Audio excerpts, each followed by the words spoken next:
Hi friends, तुमचं स्वागत आहे मयूर फॅमिलीमध्ये. मी आता करत आहे दिवाळीची शेव. चला बघूया. आता मी सर्वप्रथम पहिला बेसन घेतलेलं आहे. हे बेसन मी चाळून घेत आहे.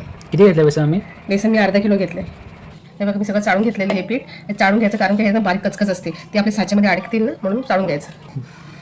हे बघा मित्रांनो, आता हे मी माझं बेसन चाळून झालेलं आहे छानपैकी. आता ह्याच्यामध्ये मी जिरे आणि मीठ हे सगळं मी भाजून पहिला सगळं एकत्र वाटून घेतलं. काय घेतलंय? ओवा, जिरे आणि मीठ वरून टाकलंय. ते वाटून घेतलं. ते वाटले आपण सगळे गाळून घेऊया. याच्यात टाकू शकत नाही कारण आपल्या शौर्यामध्ये अडकू शकतं. असं काही गाळून घ्यायचं. हे बघा मित्रांनो, आता हा चोथा बघा वरती राहिला ना, खाली आपण त्याचा पूर्ण रस काढून घेतला. आता वरती हा चोथा राहिलाय. हा चोथा त्यात टाकायचा नाही, पूर्ण गाळून घ्यायचं असं आणि ही चोथा टाकून द्यायचा. 1 चमचा हळद टाकत आहे. त्याच्यानंतर लाल तिखट टाकत आहे. लाल तिखट तुमच्या हिशोबाने घ्या, तसं कोणाला तिखट लागते, कोणाला कमी तिखट लागतं. तर आपण एकत्र करून घेऊया. त्या मित्रांनो आपलं पीठ मळून झालंय. असं मऊन पीठ मळायचं आहे, घट्ट नाही, पूर्ण असं मळून पडलं पाहिजे. मित्रांनो 10 मिनिटाचा मळत होती. थोडं मध्ये पाणी पण टाकलं, असं टाकलं नाही, थोडं पाणी घेऊन मळायचं आणि असं मऊसूत मळायचं. असं हे बघ, असं पीठ पूर्ण मऊ, कारण आपण साच्या जेव्हा फिरवतो ना ते आपल्याला ताकद सुद्धा नाही लागत, मग मऊ पीठ असल्यामुळे.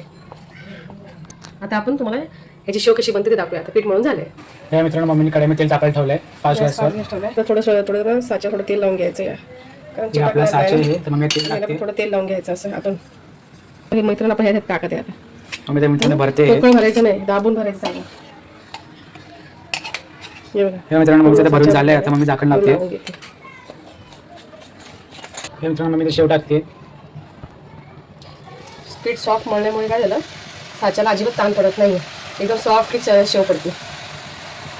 आणि मध्यंतरी येऊन स्टॉप करायचं. हे बघा, आता पलटलेली आहे मी. मस्त मित्रांनो आकार आलाय.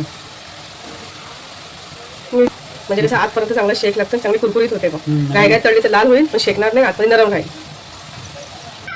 हे मग मित्रांनो आपलं फ्राय झालंय. आता छान ही कोरड्यासारखी दिसते बघा, छान गोल झालेली एकदम आपली शेव तयार.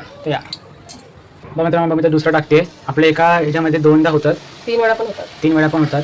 तसं साच्या भरून तसं.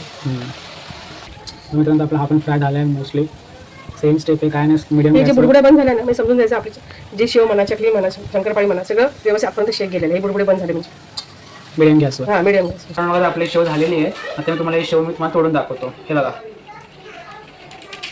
मित्रांनो कशी कुरकुरीत झाली, एकदम एकदम पण अशी हे नाही, नरम बिरम नाही, एकदम कुरकुरीत झाली. बघ खाऊन दाखवतो मी 2. मस्त एकदम कुरकुरीत झाली. मित्रांनो ही नक्की माझी रेसिपी करून बघा शेवची. आवडली तर नक्की कमेंट करा, शेअर करा, सबस्क्राईब करा. बाय.